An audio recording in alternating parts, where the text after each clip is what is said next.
Stay with me.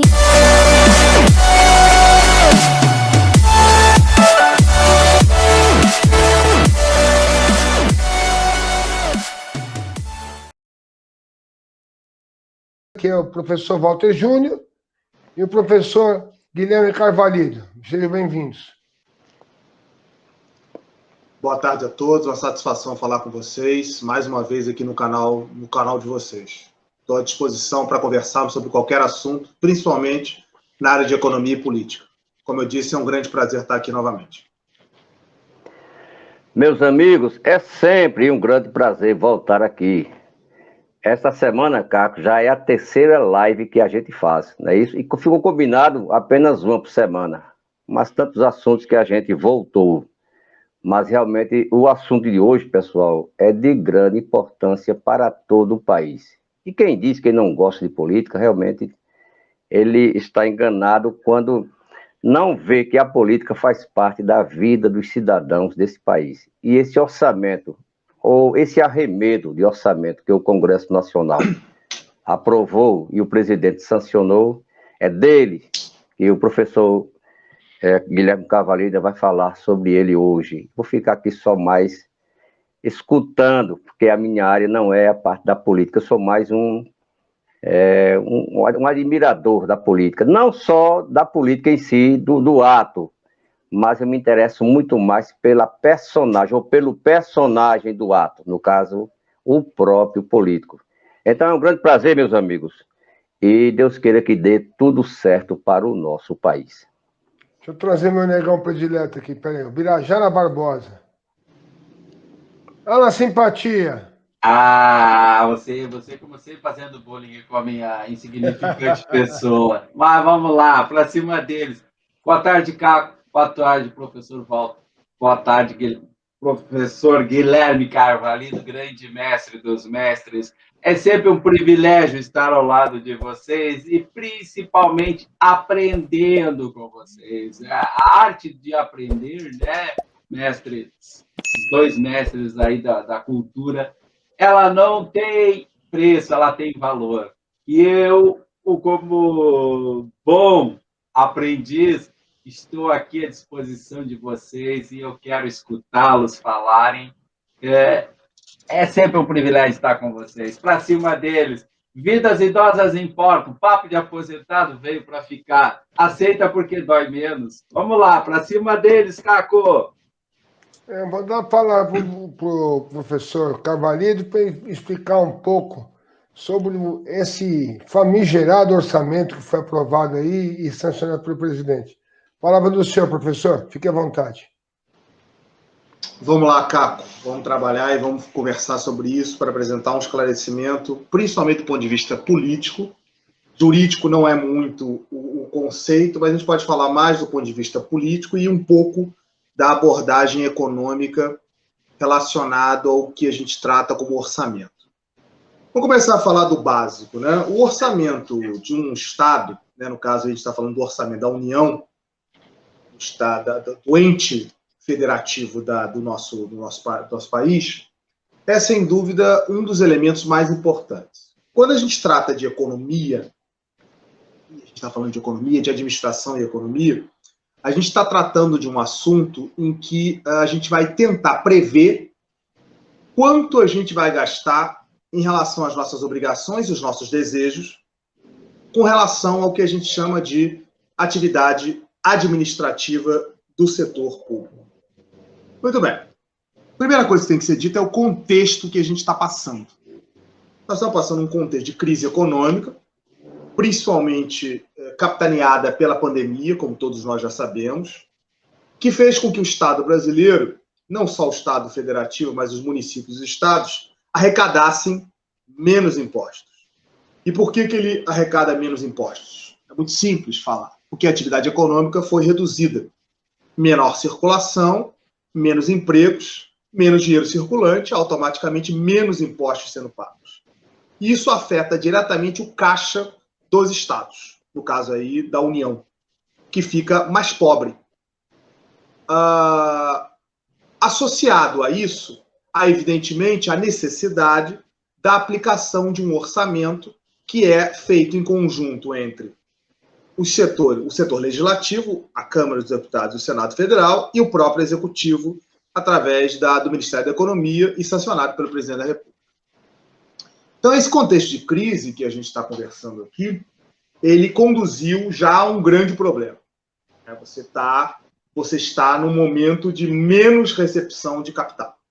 Essa menor recepção de capital já é um baita de um problema. Por quê? Porque as necessidades públicas, as necessidades administrativas não diminuem, fazendo com que nós tenhamos um problema, que é exatamente como a gente vai colocar as necessidades brasileiras em encaminhamento. E como a gente está num site onde a gente fala, basicamente, entre outras coisas, do setor da Previdência Social, dos aposentados, foi um dos setores que mais foram atingidos.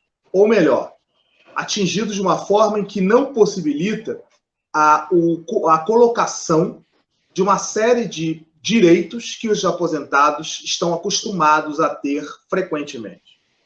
Agora, não só nesse setor, a gente está falando de algumas situações que são tão graves quanto o setor previdenciário, como, por exemplo, o setor de educação, que foi, no conjunto das áreas, das pastas afetadas do governo federal, o mais atingido. A gente já está passando por um momento onde a educação está com grandes dificuldades, onde o distanciamento entre o ensino público e o ensino particular, sobretudo na escola básica, ela está enorme. E provavelmente isso vai trazer, nos próximos anos, uma grande dificuldade já para essas pessoas que são, por uma razão evidentemente econômica, obrigadas a fazer parte do sistema público de educação, que já não recebe, no meu entender, a medida certa do que precisa. Você ainda corta, você continua a ter um distanciamento muito grande do básico, fazendo com que as escolas particulares que formam jovens façam um forte hiato entre determinadas crianças e jovens e outras, o que é muito ruim, o que provavelmente vai levar a diferenças ainda maiores na nossa sociedade, que já é um grande problema. Como a gente sabe, a educação no Brasil é uma educação muito desigual, né? Não estou dizendo que todo o setor público educacional brasileiro seja ruim, a gente sabe que não. Mas, na grande maioria, a gente sabe que isso acaba ocorrendo. Desta forma, você equaciona um orçamento que está num grande problema, que é a equação de tratar das necessidades básicas.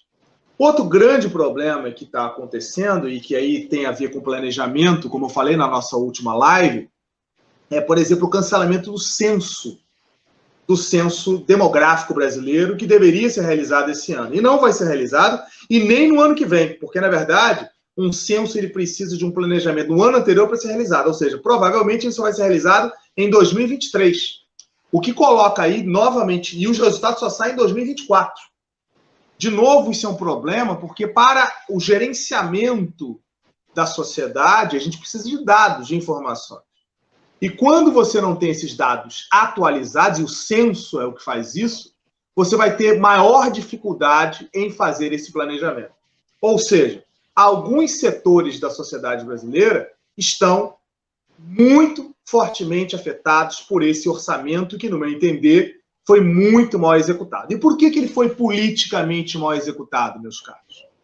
Porque, como nós falamos também em momentos anteriores, a gente vem falando isso do ponto de vista político, o Poder Executivo, capitaneado pelo presidente Bolsonaro, muito preocupado, até com uma certa justeza do ponto de vista político, em se sustentar no poder, e o Estado precisa, um presidente, um governo precisa se sustentar, ele fechou um acordo com o Congresso Nacional para a liberação de emendas constitucionais desse orçamento. E o que o presidente fez através do acordo com os parlamentares?